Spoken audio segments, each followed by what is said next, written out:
오늘은 생명의산 8월 31일 본문입니다. 데살로니가후서 3장 6절부터 18절까지의 말씀을 통해서 오늘 우리들에게 주시는 말씀을 함께 살펴보도록 하겠습니다.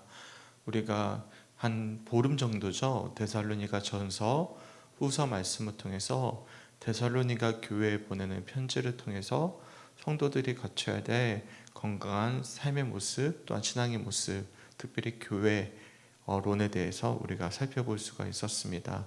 특별히 어제 같은 경우에는 임원회에도 있다 보니까 제 개인적인 목회 철학에 대해서도 좀 말씀을 드렸는데, 제가 처음으로 일부 재생할 수 있도록 하는 거 처음 해봤거든요. 그랬더니 진짜로 동영상 검색에 나오지도 않고 우리 링크 보내드렸던 분들만 볼 수 있도록 되어 있더라고요. 처음 알았어요. 그러니까 비밀로 우리 성도님들께만 제가 보내드렸고 나머지 외부 사람들은 볼 수 없게 되어 있더라고요.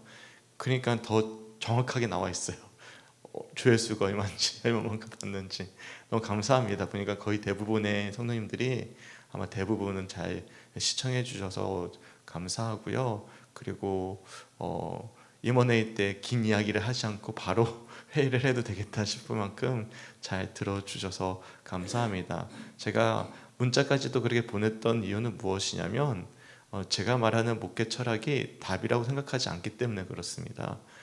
말씀을 들었던 분들 중에 충분히 의견을 수렴할 수 있고 이야기할 수 있다라고 생각을 해요. 단 한 가지, 영적 예배권에 대해서는 제가 그거에 대해서는 타협을 하거나 어떻게 하거나 그렇게 하진 않겠지만, 전반적으로 목회를 어떻게 이끌어감에 있어서는 충분히 논의할 사항이 있으면 논의할 수 있다고 생각을 합니다. 왜냐하면 교회는 목회자 혼자서 단독적으로 만들어가는 것이 아니라 성도들과 함께 합력하여 선을 이루어가는 것이기 때문에 그런 것입니다. 데살로니가 교회도 마찬가지예요. 데살로니가 교회의 지도자들은 굉장히 본이 될 만한 사람들이었습니다. 그래서 여러 차례 우리가 살펴봤지만 사도 바울은 데살로니가 교회를 너무나 사랑했고, 그리고 그들을 정말로 많이 칭찬을 합니다. 특별히 데살로니가 전서 말씀을 보면 사도 바울이 이만큼 칭찬을 할 수 있을까? 보람이 있어 할까? 정말로 모든 교회의 본이 되었으면 좋겠다라고 이야기할 만큼 여러 차례 교인들을 칭찬하지 않았습니까? 그 교회 교인들이 대부분은 지도자들이었어요. 리더들이었던 것이죠. 하지만 교회는 리더로만 세워지지 않습니다. 성도들도 함께하는 것이죠. 근데 오늘 본문에 보면 지금까지는 항상 데살로니가 교회 교인들이 대부분 칭찬을 해왔는데, 오늘 처음으로 마지막 부분에 보면 데살로니가 교회의 성도들을 책망하는 듯한 표현이 등장합니다. 이것은 게으른 성도들, 그러니까 리더에 따르지 않거나 아니면 말씀 가운데 온전히 정직하게 서지 못한 채 잘못된 종말론에 빠져서 일상의 삶을 나태하게 살아내고 있는 일반 성도들에 관한 말씀들이거든요. 그러니까 이 말씀을 나누기 전에 제가 먼저 말씀드리는 것은, 교회라는 공동체는 어느 특정한 인물 한 명으로만 세워지는 것이 아니라는 사실입니다. 칭찬을 받는 교회였는데도 불구하고 그 교회 내에는 게으르고 나태해서 잘못된 신앙관과 종말론에 빠져서 일상의 삶을 제대로 살아내지 못하는 분명한 성도들이 있었다는 사실을 사도 바울이 지적하고, 심지어는 견책에 대해서 이야기가 나옵니다. 오늘 6절 말씀에 보면 그런 형제에게서 떠나버려라 라는 이야기도 등장하고요. 그리고 14절과 15절 말씀에 보면 그들과 지목하여 사귀지도 말고 부끄럽게 하라 라고 말씀할 만큼 강력하게 그들을 이제 지목하고 견책할 것까지도 말씀하고 있음을 우리들이 알 수가 있는 것이죠. 왜냐하면 잘못된 신앙과 잘못된 삶의 모습은 누룩 같아서 어느 순간 퍼져버리기 때문에 그런 것이죠. 구체적으로 오늘 본 말씀을 나누기 전에 제가 이런 말씀을 드리는 이유가 있습니다. 교회 공동체는 어떤 특정한 한 분류의 사람들이 열심히 한다고 해서 건강하게 온전히 세워지는 것은 아니라는 사실입니다. 분명히 칭찬을 받는 교회였음에도 불구하고 그 안에는 분명히 게으르고 나태한 자들이 있었고, 그들을 향해서 사도 바울은 다시 한 번 더 자신이 본이 될 것을, 또한 데살로니가 교회의 리더들이 본이 될 것을 그들에게 다시 한 번 더 권면을 하면서 리더들뿐만 아니라 모든 성도들이 함께 영적으로나 일상의 삶에서나 최선을 다해서 주신 사명을 끝까지 열정을 다해 감당할 것을 권면하고 있음을 우리들이 말씀을 통해서 살펴볼 수가 있습니다. 그래서 오늘 본문과 조금 결이 다르긴 하지만 제가 어제 목회 철학에 대해서 이야기도 말씀드리고 임원회를 항상 우리들이 하는 이유는 무엇이냐면 우리 교회도 마찬가지로 교회 자체적으로 보았을 때 어떤 한 특정 인물의 어떤 노력뿐만 아니라 우리가 함께 영적으로 깨어서 합력하여 선을 이뤄 나가는 것이 가장 건강한 교회의 모습이고 우리가 추구해야 되는 모습임을 기억할 수 있는 우리 성주교회 성도들이 되시길 주님의 이름으로 간절히 축원합니다. 아멘. 오늘 본문의 말씀을 보시면 이 데살로니가 교회에 쓴 두 번째 편지의 세 번째 이제 큰 주제가 등장합니다. 첫 번째 주제 기억하십니까?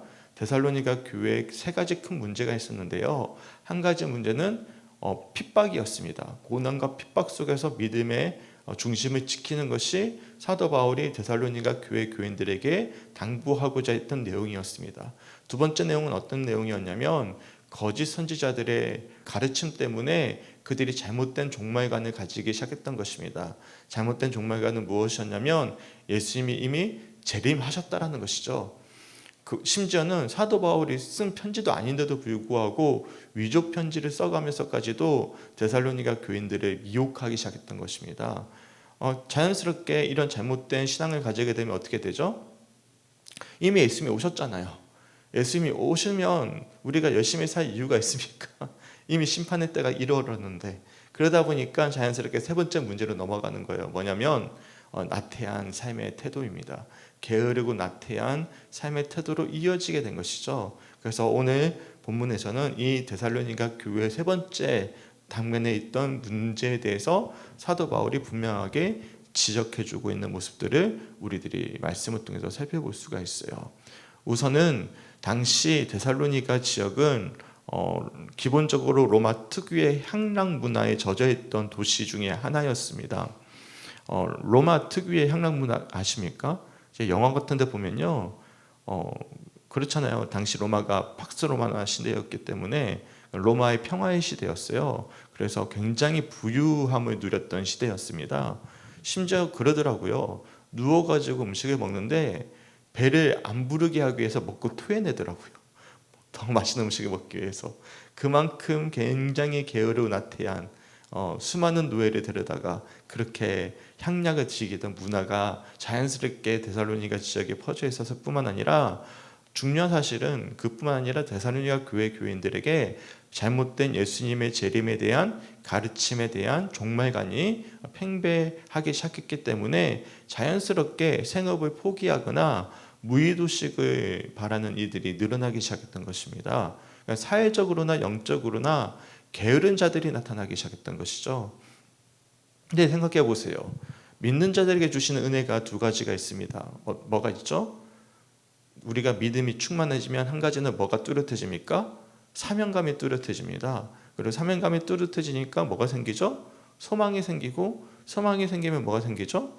열정이 생겨요. 우리가 정말 예수를 잘 믿고 열심히 기도하고 우리가 믿음으로 온전히 바로 세워져서 마음 가운데 뜨거운 어떤 하나님의 주시는 은혜가 충만해지면 나도 모르는 사이에 열정이 생기잖아요. 그러면 내게 맡겨주셨던 어떤 일이든지, 그게 교회 일이든지 아니면 일상의 어떤 생업이든지 우리가 나태하게 그냥 내버려 둘 수가 없지 않겠습니까? 근데 우리가 잘못된 신앙관에 빠져요. 어떤 종말관에 빠지든지 아니면 일상의 우리의 삶 속에서 신앙을 잃어버리든지, 그러면 신앙생활도 제대로 하지 못할 뿐만 아니라 일상의 삶에서도 제대로 된 삶을 살아내지 못할 때가 분명히 있다라는 것이죠. 그래서 일상에 대한 믿는 자로서의 사명감과 책임감이 은혜 받는 자들에게는 자연스럽게 주어집니다. 그래서 하나님 나라가 도래하기까지 우리가 최선을 다할 수밖에 없게 되어지는 것이죠. 이것을 누가 날마다 우리들에게 은혜를 공급해 주시는 것이죠. 하나님께서 우리들에게 은혜를 공급해 주심을 아마 여기 새벽마다 오셔서 예배 드리시는 분들이 열심히 자신의 어떤 믿음의 여정을 걸어가고 계시는 분들이기 때문에 충분히 그렇게 할 수 있을 거, 또 그렇게 살고 계시는 다고 저는 생각을 하고 있습니다. 당연히 그런 경우는 있어요. 주석에서도 여러 차례 이렇게 이야기를 하던데 몸이 아프든지 여러 가지 쉼이 필요하든지 회복이 필요한 이들에게는 당연히 일상의 삶 속에서 회복의 기간들이 분명히 필요하겠죠. 그런 이들까지도 억지로 어떤 일상의 삶을 열심히 살아내십시오라는 이야기는 아닙니다. 분명한 사실은 지금 전반적으로 일반적인 상황 속에서 우리가 믿음 생활이나 일상의 삶 속에서 우리가 가지고 있는 사명과 열정을 잃어버리지 말고 정말로 무질서하게 행하지 말고 우리의 전통에 따라서 복음의 기초에 따라서 우리 열심을 다해 살아내는 것이야말로 합당한 그리스도인의 모습이다라는 사실을 사도 바울이 직접 본이 되어져서 보여주었고 또한 데살로니가 교회 교인들에게도 권면해주고 있는 마지막 이 데살로니가 후서 말씀임을 우리들이 알 수가 있습니다. 우선 본문 6절 말씀 한번 읽어볼게요. 형제들아 우리 주 예수 그리스도의 이름으로 너희를 명하노니 게으르게 행하고 우리에게서 받은 전통대로 행하지 아니하는 모든 형제에게서 떠나라. 저는 사도 바울이 이렇게 강력하게 표현하는 경우들을 많이 보지 못했거든요. 형제에서 떠나래요. 그러니까 분명하게 구분시켜야 된다. 이 견책에 대한 말씀과 거의 엇비슷하거든요. 그만큼 게으르게 행하는 형제들의 잘못된 신앙관과 그들의 삶의 태도에 영향을 받지 말아라 라고 말씀하고 있는 것 같습니다. 여기서 게으르게 행한다라는 단어의 원어를 보면 무질서하게 행한다라는 뜻을 뜻하고 있습니다. 무질서하다. 어디에 무질서할까요? 믿음의 전통에서 벗어나서 자신의 그냥 의향대로 자기의 주관대로 자신이 가지고 있는 잘못된 신앙관대로 행하는 것들을 뜻하는 표현이기도 한 것입니다.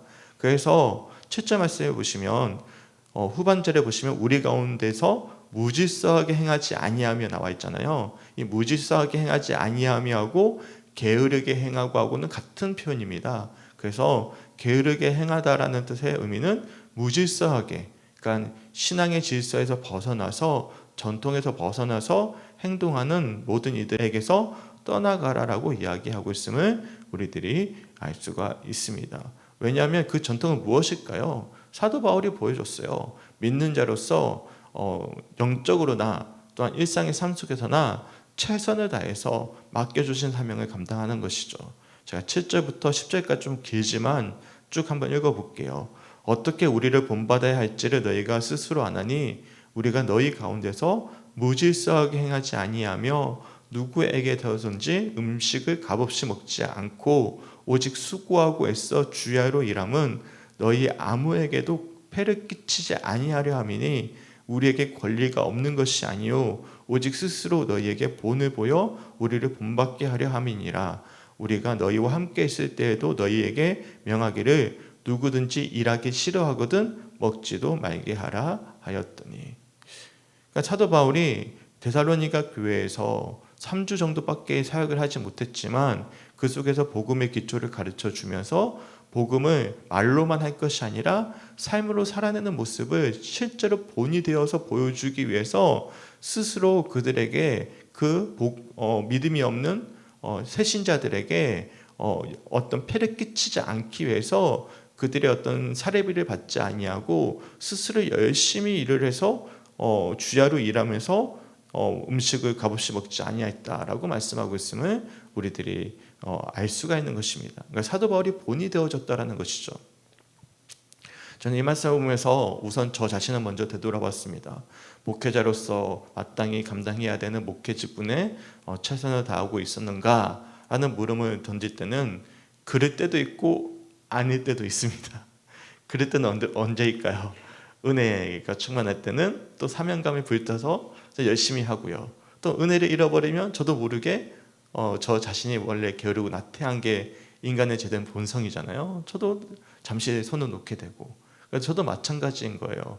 저도 이 말씀에서 벗어날 수가 없는 한 인물 중에 한 명이지만 소망하게는 이 사도 바울의 말씀처럼 저 역시도 본이 되어져야 될 것을 다시 한 번 더 각오하게 되고요. 또한 더 나아가서 성도님들 역시도 이 말씀들 속에서 무질서하게 우리가 잘못된 신앙관에 빠져서 우리가 믿음 생활이나 일상생활이나 게으르게 나태하게 행하지 아니하고 최선을 다해서 정말로 열정을 다해서 맡겨주신 사명들을 잘 감당할 수 있는 우리 성주교회 성도들이 되셨으면 좋겠습니다. 아멘. 여기서 우리가 번외로 한 가지 우리가 좀 말씀드려야 될 것은 무엇이냐면 종종 이런 분들이 계십니다. 봐라, 사도 바울은 자기가 스스로 일을 해서 먹고 살았다. 교회에 폐를 끼치지 않기 위해서 일을 했다. 사례를 받지 않았다. 그렇기 때문에 목회자가 스스로 일을 해서 벌어 먹어야지 성도들이 헌금과 헌신으로 살아내는 것은 잘못된 것이다 라고 이야기하는 일부분의 극단적인 개혁주의자들이 있습니다. 그런데 9절 말씀을 보셔야 됩니다. 우리에게 권리가 없는 것이 아니다. 권리가 분명히 있다. 하지만 오직 스스로 너에게 본을 보여주기 위해서, 우리가 본받게 하기 위해서 특정한 예로서 보여주고 있는 것이다 라고 말씀을 하고 있는 것입니다. 안타깝게도 감리교회는 어떤 법이 통과가 되어졌냐면 이중직이 통과가 되어져 있습니다. 그러니까 작은 교회 목회자들이 이제 도저히 교회를 유지할 수가 없기 때문에 이제 목회도 하면서 또한 직업을 가질 수 있는 이중직을 허락한 것이죠. 한편으로는 맞는 말이기도 해요. 열심히 일을 하면서 목회하는 정말 본받을 만한 제 동료들이 있습니다. 제 SNS 계정이나 아니면 제 친구들 중에 보면 평소에 정말 열심히 일을 하면서 목회를 감당하고 있는 분들이 계셔요. 저는 그분들을 따라갈 수가 없습니다. 그분들은 정말 대단한 분들이세요. 하지만 대부분은요, 그렇지가 못합니다. 우리 지방에도 그래요. 우리 지방에도 이제 대리운전을 하는 분들이 종종 계시거든요. 근데 문제는 뭐냐면 주객이 전도되어 버렸습니다. 그러니까 목회하고 이중직을 같이 감당하는 것이 인간적으로는 굉장히 저는 벅차다고 생각을 합니다. 저도 사실 처음에 우리 교회 와서, 아시는 분은 아시겠지만 저도 대리운전을 했어요. 우리 아내가 일을 하기 전에. 네, 했는데 목회도 안 되고 그것도 안 되고 안 되는 거예요. 새벽기도 당연히 못하죠. 어떻게 해요? 대리운전을 하는데 못하고 이게 일상적인 목회를 할 수가 없겠더라고요. 그러면서 내린 결론은 뭐냐면, 제가 진짜 항상 아내한테 미안하죠. 아내라도 일을 해야 되겠다 싶어서 우리 아내가 지금 일을 하고 있는 중에 있거든요. 근데 가장 아름다운 모습은 무엇이냐면, 목회자가 오롯이 목회에만 집중할 수 있도록 성도들이 헌신해 주는 것은 분명히 필요하다라고 저는 생각을 합니다. 왜냐하면 두 가지 일 다 함께 할 수는 없는 것이죠. 사도 바울이 항상 일을 했습니까? 대부분 일을 했죠. 하지만 사도 바울은 수많은 교회 성도들의 헌신을 또한 요구하기도 했습니다. 수많은 도움의 손길 속에서 그가 선교 여행을 다닐 수가 있었던 것이지, 매번 천막 쳐치는 일을 했던 것은 아니었던 것이고, 사도 바울 같은 열정을 가지고 있는 자들이야 감당할 수 있겠지만 한 교회를 담당해서 온전히 목회함에 있어서 이중직을 감당할 수 있다? 어려운 일이지 않을까 생각을 해요. 저도 최근에 여러 가지 경제적으로 어려움이 있어서 고민이 한번 빠진 적이 있어요. 그래가지고 성주군청에 가면 구인구직란이 있거든요. 보면 제가 할 만한 일들이 있긴 있어요. 보니까 6시 반부터 11시 반까지 편의점 알바하는 데 딱 있더라고요. 근처에, 여기 선박스 조그만 감이 있는 편의점. 수많은 갈등이 되는 거예요. 거기 가서 일을 하면 성도님들에게 피해를 끼치지 않진 않을까? 근데 그렇게 되면요, 과연 제대로 목회를 할 수 있을까? 지금도 제대로 못하는데 아니죠. 그렇기 때문에 제가 무슨 말씀을 드리냐면, 이 말씀을 가져다가 봐라, 일부분의 어떤 분들이 계셔요. 우리 교회에도 영향을 주었던 지방교회 이단이라고 있습니다. 위트니스리. 거기는 목회자 자체를 인정하지 않거든요.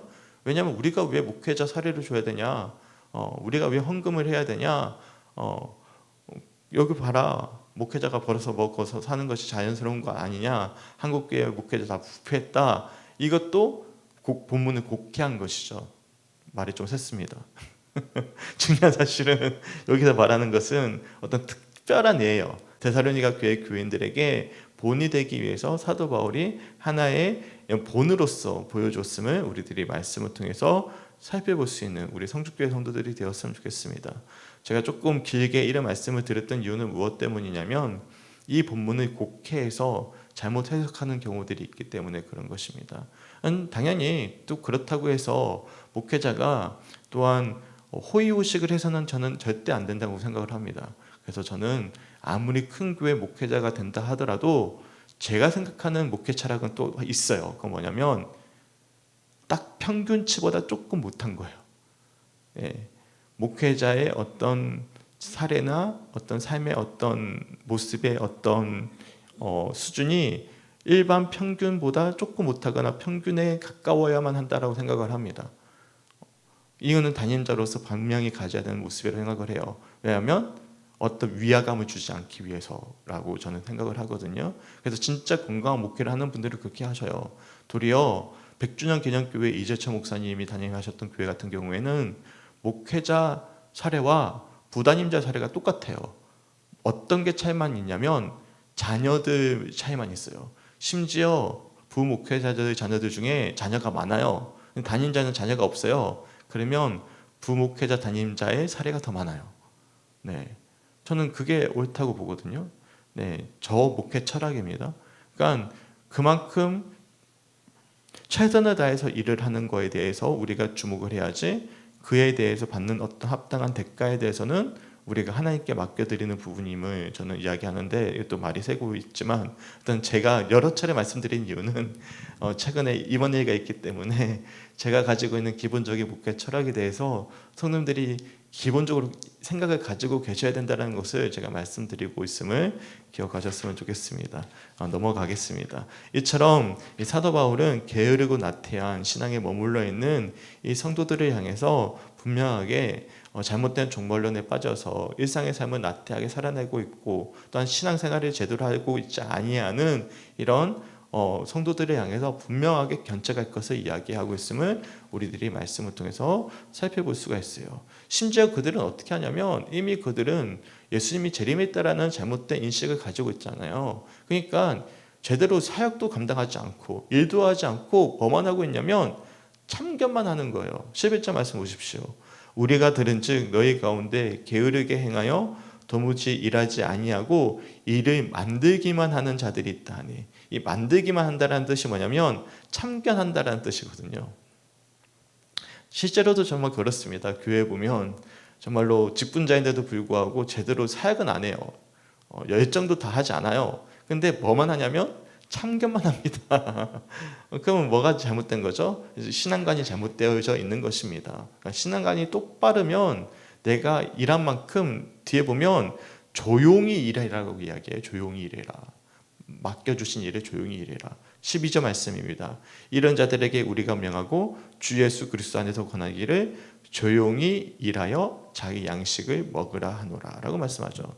여기서 조용히 일하라는 뜻의 원어를 보면 자신에게 맡겨진 사명대로 차분하고 충분히 행한다라는 의미를 담고 있습니다.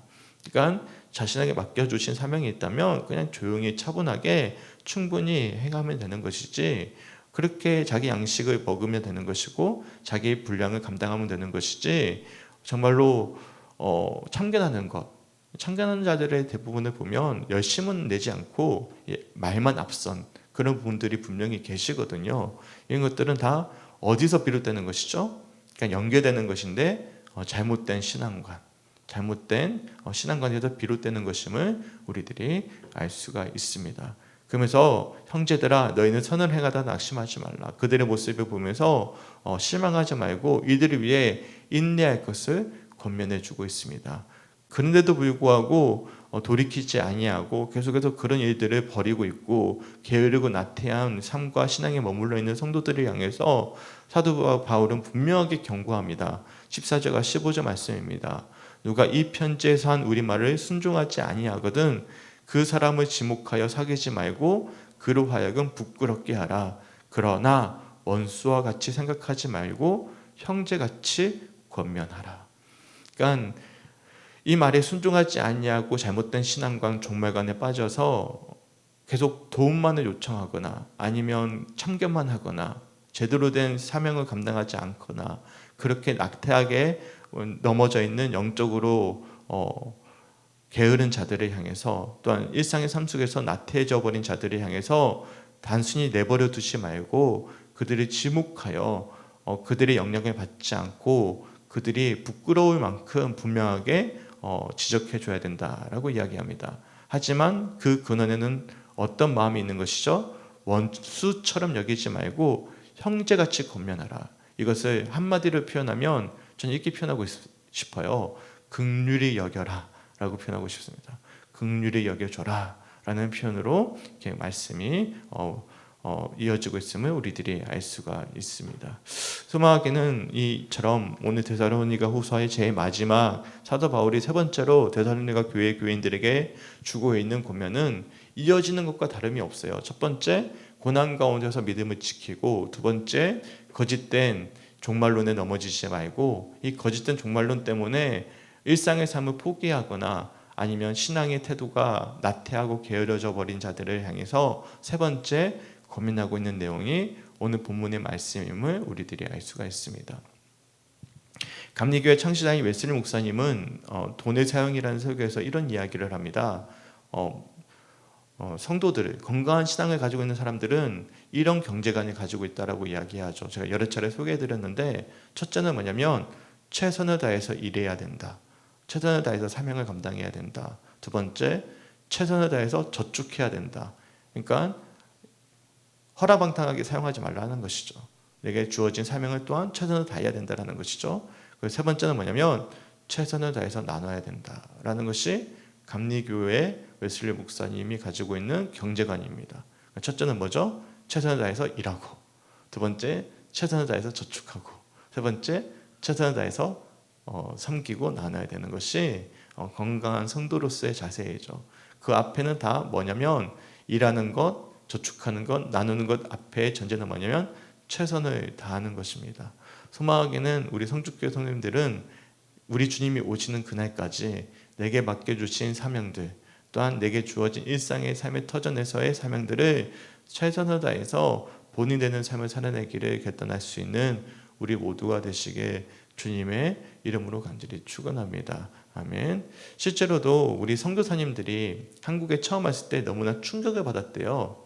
그러니까 한국 남자들이 문제인 것 같은데, 당시에 여자들은 일을 하는데 남성들은 음주 가무에 다 빠져 있었대요. 술을 그렇게 많이 마시고 제대로 일도 하지 않고, 여자들은 하인부리시, 여자들은 일을 하고, 그러다 보니까 다른 나라에서는 이 음주에 대해서 그렇게까지 강조하지 않거든요. 개신교도 마찬가지입니다. 우리나라만 특별하게 술 문화에 대해서는 굉장하게 죄악시했던 이유가 뭐냐면 이제 이 잘못된 어떤 문화의 형성이 되어져 있었기 때문에 그렇습니다. 남성 우월주의 속에서 여성들은 뼈 빠지게 일하고, 제가 제주도 출신이잖아요. 제주도 보면 그 여자들은 바다에 가서 해녀질 물질을 하면서 남자들은 또 그거 가지고 또 호의호식하고 막 그런 경우들을 보게 되거든요. 그런 것들에 대해서 분명하게 하기 위해서 이제 술 문화를 금지하게 하고, 뭐 담배 못 피게 하고 막 그렇게 생활을 잡았던 부분들이 있거든요. 근데 아마 데살로니가 교회 당시의 로마의 문화도 비슷했던 거예요. 그러니까 그렇기 때문에 성도로서 마땅히 일상의 삶에서 최선을 다해야 되는 것이 맞다라는 것을 가르쳐 준 것이고, 그리고 두 번째로는 결정적으로 잘못된 종말관 때문이었음을 우리들이 기억할 수가 있는 것입니다. 그러니까 믿을 거면 제대로 믿어야 됩니다. 제대로 안 믿으면요, 마치 그래요. 어떤 다미 선교회나 그런 것처럼 잘못된 전천연설 같은 어떤 신앙을 가지고 들어와서 어떻게 하죠? 뭐 예수님 재림하실 건데 내가 이 일상 삶이 무슨 의미가 있느냐, 내가 최선을 다할 이유가 있느냐, 그리고 자기의 본분은 잘하지 못하고 영적인 생활에만 최선을 다하는 분들이 분명히 계시거든요. 그런 것들이 한국 교회 내에서도 분명히 있습니다. 이것은 오늘 본문에 비추어 본다면 무질서한 것이죠. 게으르고 나태한 것이죠. 저는 성도님들이 세상에 나가서 선한 영향력을 행사할 수 있게 주님의 이름으로 간절히 축원합니다. 모두 다 사명자입니다. 각자 파송되어진 거예요. 우리가 주일날 같이 예배드리고 나서 끝나고 나면 우리 선생님은 영어 선생님으로, 요양보호사 요양보호사로, 또한 각자에게 맡겨주신 어떤 일들에 맞춰서 각자에게 직분이 있잖아요. 또 가정을 섬겨야 되는 일은 가정을 섬기는 일로, 또한 건강을 회복하는 일도 마찬가지입니다. 제가 어제 아내에게 좀 많이 혼났는데, 자신의 몸 관리를 왜 이렇게 안 하냐고 혼났는데, 이것도 제가 잘못한 거죠. 자신의 몸도 관리하는 것도 또 최선을 다해야 되는 것이고, 그러니까 어떤 일이든지 우리가 맡겨주신 일이면 우리가 열심을 다하는 것은 맡은 자로서의 본분임을 기억할 수 있는 우리 성주교회 성도들이 되었으면 좋겠습니다. 더 나아가서 이제 교회를 생각한다면 교회도 마찬가지입니다. 교회도 우리가 함께 목회자와 성도들이 함께 건강하게 최선을 다해서 열정을 다해서 합력하여 선을 이루어 세워가는 것이 마땅한 모습임을 오늘 본문 말씀을 통해서 묵상해 볼 수 있는 우리 모두가 되었으면 좋겠습니다. 그러면서 16절 말씀 보십시오. 이 모든 일들을 행하는 분은 누구십니까? 평강의 우리 주님이십니다. 평강의 주께서 친히 때마다 일마다 너희에게 평강을 주시고 주께서 너희 모든 사람과 함께 하시길 원하노라 라고 말씀하고 있습니다. 평강의 주님께서 친히 일을 하시면서 너희 모두와 함께 하시기를 원한다. 결국에는 이 모든 일들을 감당할 수 있도록 근원적인 힘이 되어주시는 분은 누구시죠? 우리 주님께서 일하시는 것입니다. 주님의 일하심이 있음을 사도 바울이 마지막으로 권면해주고, 그 다음 17절 말씀을 보시면 특별히 좀 강조합니다. 내가 친필로 모난한다. 왜 그럴까요? 제가 두 번째 데살로니가 교회 문제가 사도 바울이 쓰지도 않은 위조 편지 가지고 잘못된 종말론을 퍼뜨렸던 거짓 교사들이 있었다라고 말씀드렸잖아요. 그러니까 사도 바울이 강조해서 이 편지는 거짓 편지가 아니다, 내가 친필로 쓴 편지다라고 강조하고 있음을 우리들이 알 수가 있고, 마지막 18절 말씀에 우리 주 예수 그리스도의 은혜가 너희 무리에게 있을지어다. 사도 바울의 축복으로 이 편지의 내용이 맞춰짐을 말씀을 통해서 살펴볼 수가 있습니다. 이처럼 오늘도 조금 길어졌어요. 왜냐하면 제가 중간에 제 목회 철학에 대해서도 한 번 더 말씀을 드렸기 때문에 평소보다 조금 길어져서 죄송하지만 오늘 말씀도 우리 교회나 성도들에게 참 필요한 말씀이고 굉장히 중요한 말씀입니다. 기억하셨으면 좋겠어요. 믿는 자들은요, 열정과 소망이 있습니다. 사명이 있습니다. 이것은 교회에서나 일터에서나 동일합니다. 우리가 일상에 대한 믿는 자로서의 사명감과 책임감을 가지고 하나님 나라 가기까지, 주님 오시는 그날까지 최선을 다하는 삶이야말로 무질서하고 게으르게 향하는 삶의 모습이 아니라 성도로서 마땅한 삶의 본분이라는 사실을 기억할 수 있는 우리 성주교회 성도들이 되었으면 좋겠습니다. 저도 어제 말씀을 보면서 좀 이제 정신이 번뜩 들더라고요. 성도들이 누구를 볼까?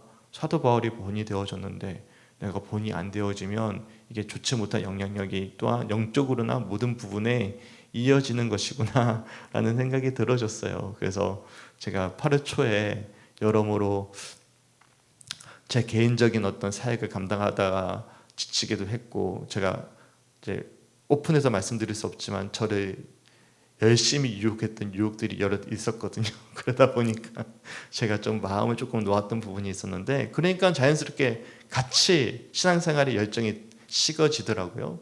그러면서 제가 한 대 맞았어요. 정신 차려서 열심히 하자. 그래서 어제 열심히 저 나름대로 열심히 사역을 감당을 하려고자 노력을 했고, 또한 앞으로도 그렇게 하고자 애를 씁니다. 그러기 위해서는 누가 함께 하셔야 되는 것이죠? 우리 성도도 함께 목회자를 위해서 기도해 주시고, 함께 믿음 생활에 다시금 열심을 다해 주시고, 또한 새벽에도 나와서 기도하십시오. 오늘은 좀 길지만 다음부터는 6시에 거의 마치겠습니다. 그래서 열심히 나와서 기도하시고 열심히 우리가 주님께 중보하시고, 또한 새벽에 힘들면 수요예배라도 꼭 나오시고, 제가 요즘에 좀 더 집중하는 게 수요예배 많이 집중하고자 하거든요. 그래서 책도 이미 정했어요. 다음 책 오 할레스비라는 유명한 신학자가 쓴 기도 굉장히 좋은 책이거든요. 그 기도라는 책을 가지고 우리가 한 9주 정도 제 기도에 대해서도 우리가 또 나누고자 저 나름대로 또 열심히 준비를 하고 있는데, 여하튼 우리 성도님들이 수요예배에 열심히 참석하시고 우리가 신앙생활도 열심히 하시고 또 지금처럼 열심히 일상 속에서도 최선을 다해서 세상 속에서 선한 영향력을 행사할 수 있는 건강한 우리 그리스도인들이 되시길 주님의 이름으로 간절히 축원합니다. 아멘. 그리고 마지막으로 이제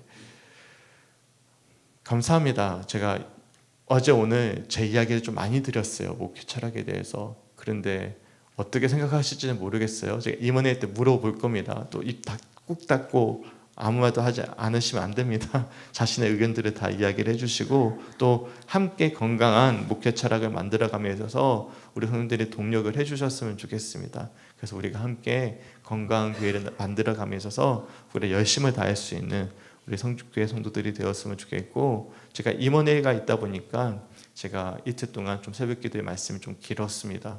이해해 주시고 오늘은 공개할 겁니다. 특정한 인물을 우리가 비난하거나 조금 비하하는 이야기를 하지 않았기 때문에요. 그렇기 때문에 공개할 테니까 들어보시고 함께 우리가 임원회의를 믿음 가운데 잘 준비할 수 있는 우리 성주교회 성도들이 되시길 주님의 이름으로 간절히 축원합니다. 아멘. 함께 기도했으면 좋겠는데 오늘 기도 제목은 무엇이냐면 내일 있을 임원회의를 위해서 기도해 주셨으면 좋겠어요. 저는 터닝 포인트라고 생각을 합니다. 왜냐하면 또 다른 사역자를 세우는 날이기도 하고요. 저는 굉장히 제게는 의미가 있는 날이라고 생각을 합니다. 오늘 새벽에 전도사님이 오셨지만 저는 설레는 마음이 있거든요. 그래서 우리 전도사님을 세우는 날이기도 하고 또한 여러 가지 논의될 부분들이 좀 있어요. 그런 부분들이 있기 때문에 제가 의도적으로 이틀 동안 새벽 기도의 말씀이 길어지는데도 불구하고 제 이야기를 좀 많이 드렸던 거예요. 그러니까 참고해 주시고 우리 성도님들이 잘 기억해 주셔서 내일 있어요. 예배 당연히 은혜 받아야 되고요. 또한 목회자가 최선을 다해서 말씀 준비할 수 있도록 기도해 주셔야 되고요. 세 번째로는 말씀 잘 준비하면 뭐합니까? 듣는 분들이 다 자버리면 아무 의미가 없고 기다다 보니 아무 의미가 없는데 듣는 분들이 말씀을 잘 들을 수 있도록 함께 기도해 주시고요. 그리고 가장 결정적으로 내일 있어 임원회의 때 정말로 은혜 충만한 시간 될 수 있도록 또한 세워진 전도사님을 비롯한 모든 안건들이 은혜 가운데 잘 통과될 수 있도록 우리가 함께 기도해 주시고 중보해 줄 수 있는 오늘 하루가 되시길 주님의 이름으로 간절히 축원합니다. 아멘. 우리 함께 기도했으면 좋겠습니다. 하나님 너무나 감사합니다. 주님의 은혜 가운데 함께 하시고 붙잡아 주셔서 오늘 말씀을 통해서 데살로니가 교회 교인들이 잘못된 신앙관 속에서 그만 사명도 일상의 삶도 나태해져 버렸던 일부분의 사람들을 향해 사도 바울이 고민하는 말씀을 들었습니다. 혹여나 우리 역시도 신앙의 열정을 잃어버린 채 그만 신앙생활도 일상의 삶도 나태해져 버리진 않았는지 되돌아보게 됩니다.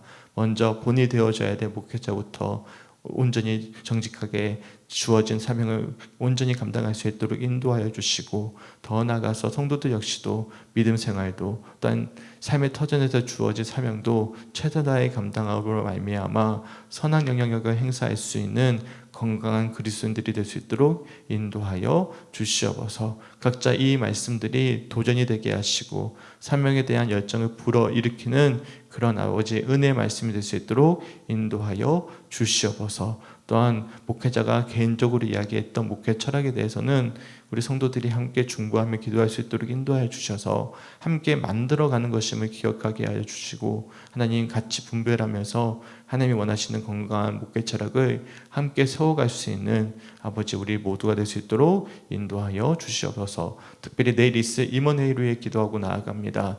하나님 내일 우리 교회에 정말로 중요한 날입니다. 하나님께서 인도하여 주셔서 정말로 은혜 가운데 임원회가 잘 순조롭게 진행될 수 있도록 인도하여 주시고 하나님 원하시는 뜻하신 바대로 하나님 기뻐 받으신 바대로 모든 안건들이 건강하고 아름답게 잘 세워져 갈 수 있도록 우리가 중보할 수 있도록 인도하여 주시옵소서. 감사드리며 우리를 사랑하시는 예수님의 이름으로 간절히 기도드렸습니다. 아멘.